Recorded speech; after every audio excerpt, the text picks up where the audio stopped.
kapatid, ang Diyos. Kaya tayo nakakakilos ngayon mga kapatid sa pamamagitan. Dalawang aksidente, ayan ang kinukuha ng ambulance. Banggaan. Dahil wala kayong kalakasan ang ibigay sa atin, hindi tayo makakagalaw mga kapatid. Oras na tayo ay binawian na ng buhay at haharap sa Panginoon. Ano ang masasabi natin na nagawa natin dito sa mundong kanyang binigyan ng kulay? Ha? Dahil ang Diyos, siya ang nagbibigay sa atin ng lahat mga kapatid.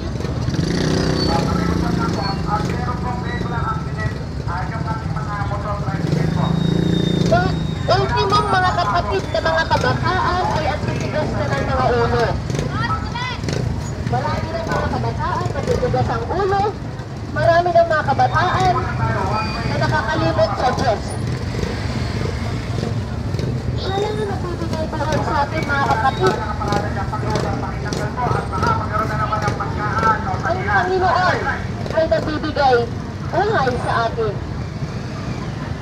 Sa tuwing tayo ay may problema, mga kapatid, sa Diyos tayo humawak. Sa Diyos tayo lumapit. Huwag sa sarili nating kakayanan. Huwag sa sarili nating kalakasan. Dahil ang kalakasan natin, mga kapatid, pag binawi ng Diyos, ito ay mawawala. Mahal tayo ng Diyos, mga kapatid. Nakakapagtrabaho ka, nakakagalaw ka, dahil ito ay sa Diyos nang galing, sa Diyos nagmula. Ultimo, meron ka, kung anong buhay meron ka, lahat ay sa Kanya.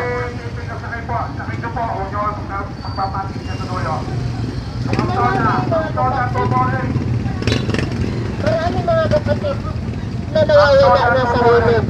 Nawawala na sila sa kanilang pananampalataya. Ibigay po natin sa Panginoon ang ating Diyos.